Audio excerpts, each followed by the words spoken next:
I stared at the thick envelope the bank manager thrust across the polished desk, the paper crackling like a gunshot. "We've decided to close your account," he said, his voice flat, effective immediately. The words hit me like a fist. The same hands that once counted my paychecks now erased my future. My heart hammered, my breath froze, and in that instant I knew my life had shattered. The blacklisting wasn't just a professional setback, it was a public humiliation, a verdict that I, a forensic archaeologist who had exposed multi-million-dollar fraud, was now a nobody. The next morning I walked out of the building with nothing but a battered notebook and a mind that refused to quit. My family gathered at the kitchen table, their faces a mix of pity and scorn. "You're chasing a fool's errand," my mother snapped. "Art forgery detection, that's the stuff of conspiracy theorists." My brother laughed. "You'll end up begging for spare change." Their words were knives, but they also lit a fire. I could have crumbled, but the sting of their ridicule sharpened my resolve. I packed my tools, left the city, and drove to the desolate outskirts where the ruins of forgotten cultures lay buried beneath dust.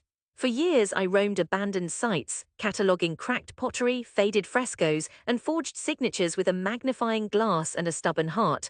Peers called me paranoid, dismissed my methods as junk science. I spent sleepless nights in a cramped shed, comparing pigments under ultraviolet light, documenting every microscopic flaw. Each failed test felt like another brick in a wall I was determined to break.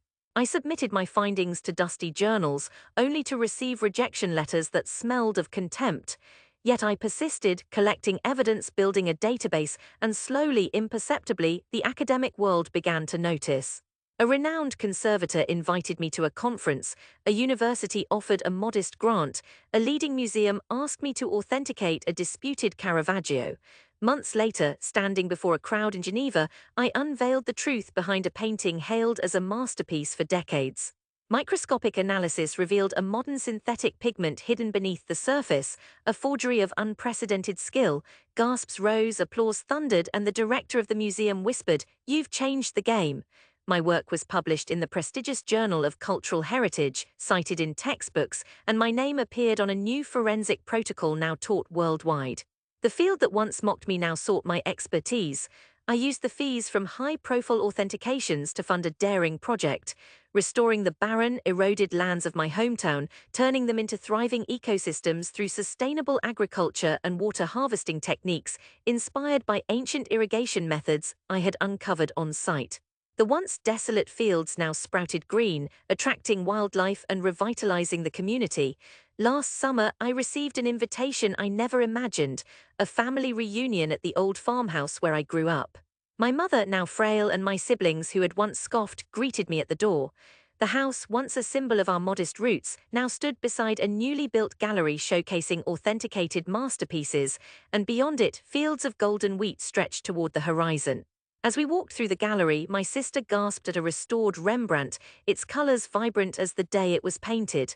My brother, eyes wide, examined a digital reconstruction of an ancient city we had uncovered together on a dig. When I led them outside, the sight of the lush landscape stopped them cold. Where once only cracked earth existed, now rows of olive trees bore fruit, and a small lake reflected the sky, its banks lined with native grasses I had helped reintroduce. My mother placed a trembling hand on my shoulder, tears glistening.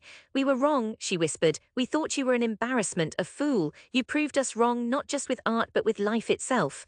My father, who had been silent for years, nodded, his voice hoarse. "We were wrong. You turned our shame into pride. You gave us a legacy we never imagined." Standing there, surrounded by the very soil that once mocked my ambition, I felt the weight of every sneer dissolve into the wind. The family's tears were not just regret, they were the cleansing of a ledger that had been balanced by my perseverance. I realized that the true measure of success isn't the applause of strangers or the size of a bank account, but the quiet restoration of trust within the people who once tried to erase you.